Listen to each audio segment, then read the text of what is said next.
You're with Berita Satu English. I'm Bhimanto Suwastoyo, and today we're going to discuss with the Ambassador of Brazil, Mr. Paulo Soares, about relations between the two countries, especially in what the two countries can cooperate closely in. Welcome to the club. Thank you. Thank you for being here.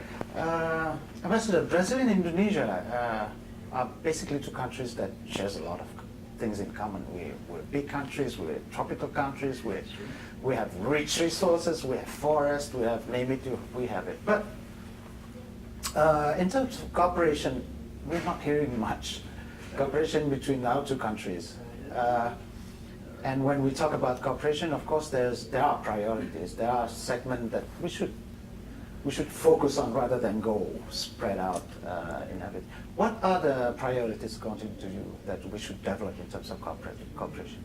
You see, actually, if you go a little bit back in time, 2008, the former President Lula, President of Brazil at that time, visited for the first time, visited Indonesia. Visited SBY, President SBY, and at that time we signed, I would consider this almost a historical document. The partnership. In the partnership, the strategic partnership, and the plan of action. Beautiful, very well. Both signed, almost 50 pages of different areas of cooperation. Very ambitious, very ambitious. Fine, very well. Now, we are in 2014, so 6 years have gone by. Let's say that the playing field is ready. We have some 4 or 5 agreements and cooperation memo of understandings on cooperation in different areas. But at the end of the day, for a strategic partnership, really be mentioned a strategic one and a real partnership, you have, like in a football game, the start the action. Action. Now you have the playing field. The playing field it is the text of the strategic partnership and a beautiful plan of action. Now, the players, the football players, have to play the game. So there you are.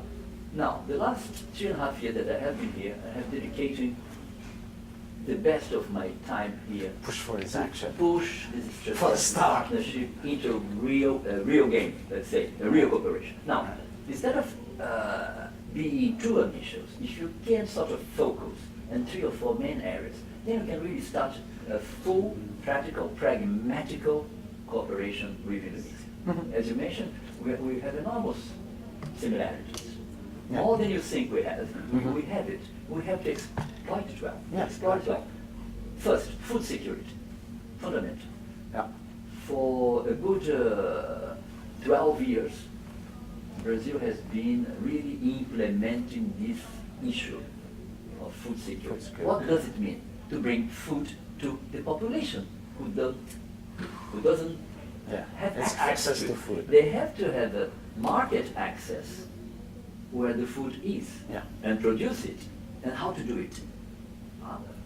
Today we have more than almost 35 million people who are not in the consumer market, who could not produce and who could not consume. And how we did it?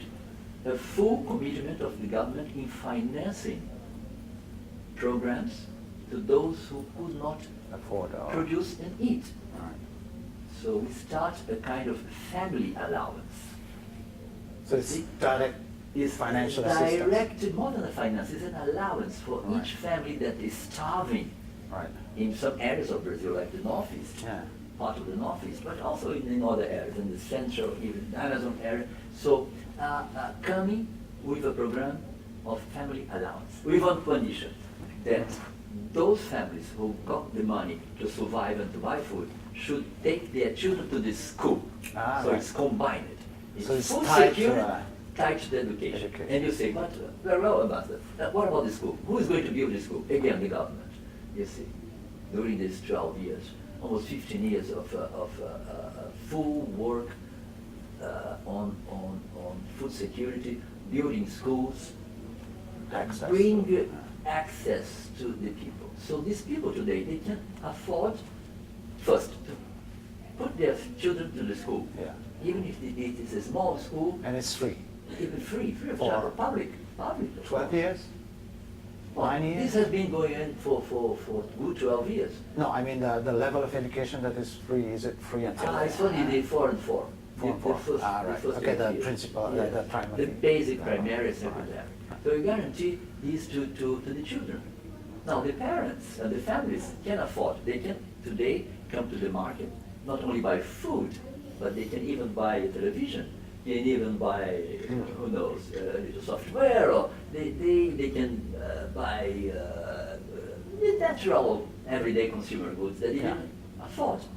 So they are into the market. What does it mean? It means that the economy starts to grow because the private sector start to invest more in areas not necessarily that they were investing. So everyone is earning more.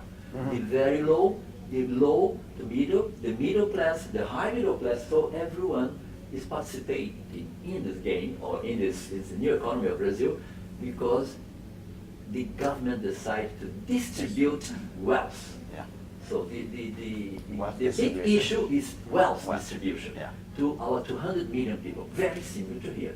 What I feel here is that Can we start? We have to have a brief how to stop break. We'll be back after this.